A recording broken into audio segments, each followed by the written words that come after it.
Attitude. Noun.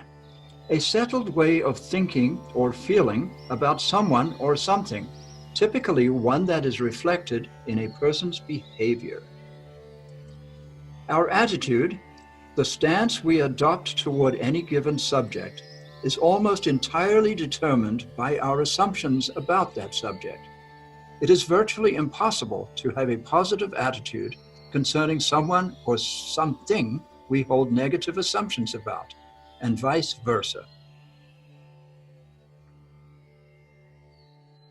Attitude is a very significant component, aspect of our consciousness.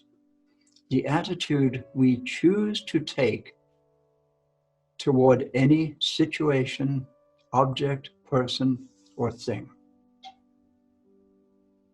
What does it mean to have an attitude? It means my orientation toward that object of my attention. And we'll be speaking more about attention in a moment. Our attitudes are determined by our assumptions.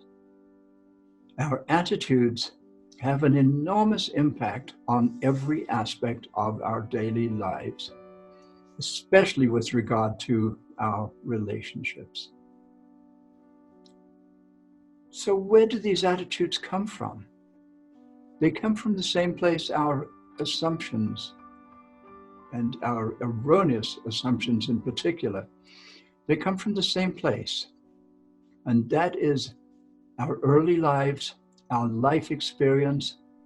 And I might have an attitude toward a particular person, for example, last week because that person insulted me or let me down in some way. And I now have an attitude about that person, which is getting in the way of my love for that person and is actually getting in my own way. So let's go inside. Let us sit comfortably, spine erect. Let's close our eyes and contemplate this phenomenon of attitude, because we all have attitudes. They are closely related to opinions, which obviously are closely related to assumptions. My opinion about something is very similar to the assumptions I make, my conclusions I've drawn about a particular aspect of life. So, attitude.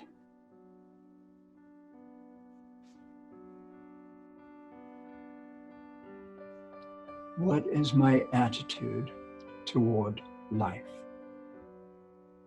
Do I bounce out of bed in the morning, totally excited, can't wait to get on with my day, can't wait to have a shower and get my teeth brushed and get dressed and race out into the world because I'm totally excited about whatever it is I'm working on? I have a very positive attitude toward what I'm about to do. Or at the other end of that spectrum, do I have difficulty even getting out of bed?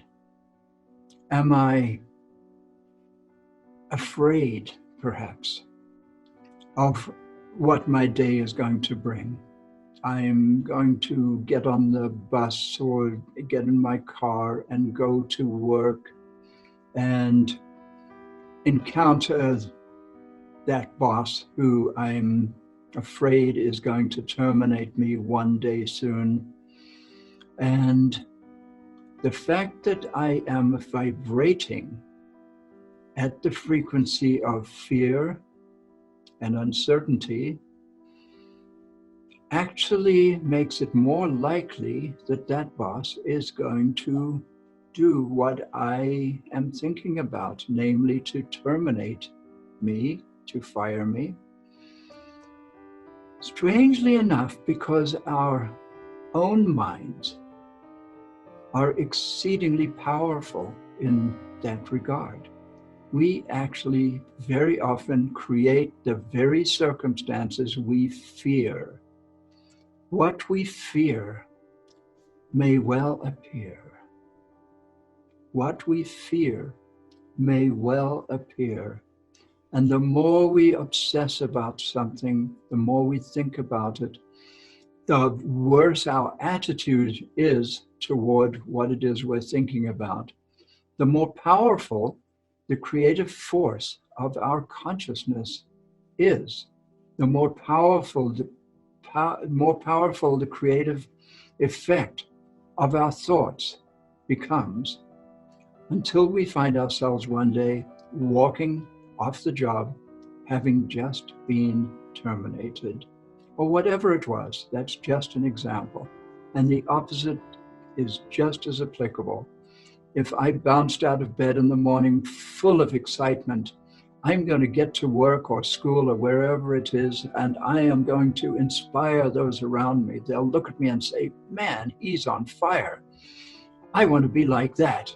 What is it? What did he tell us? What is it you're doing that gets you so lit up?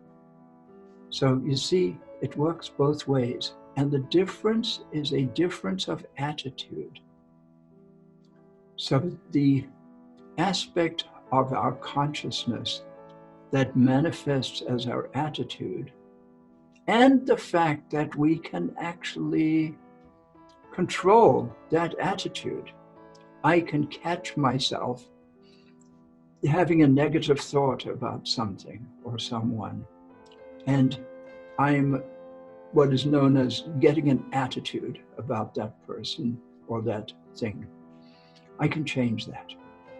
I can elevate my frequency. I can move into a higher state of trust. There's that word. And once we trust, I may not be able to trust a certain person. That's not what it's about.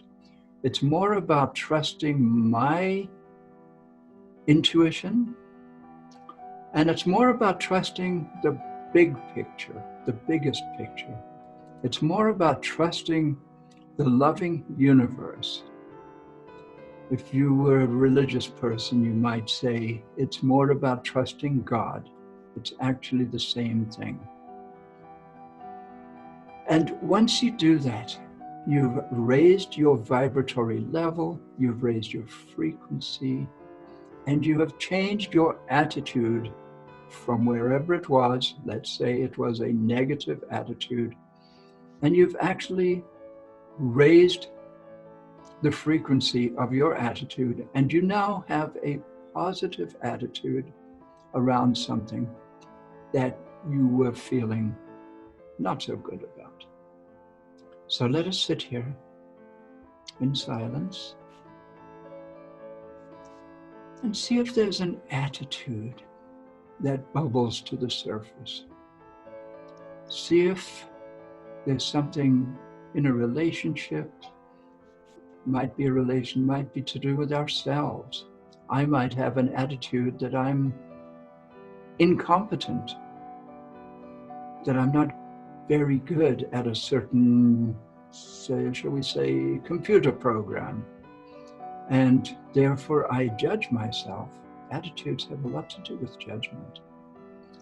Let us just see if something comes up, if it floats into consciousness, because these buried, unconscious attitudes are very powerful while they are buried and while they're unconscious.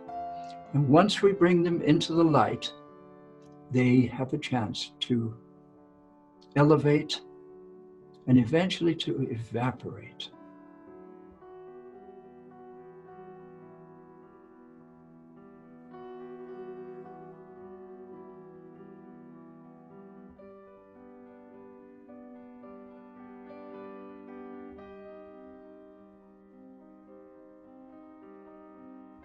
And when you're ready, come back into the room, come back into your body. If you've been elsewhere, open your eyes, say hello to yourself, to this beautiful world, and I wish you well. Thank you.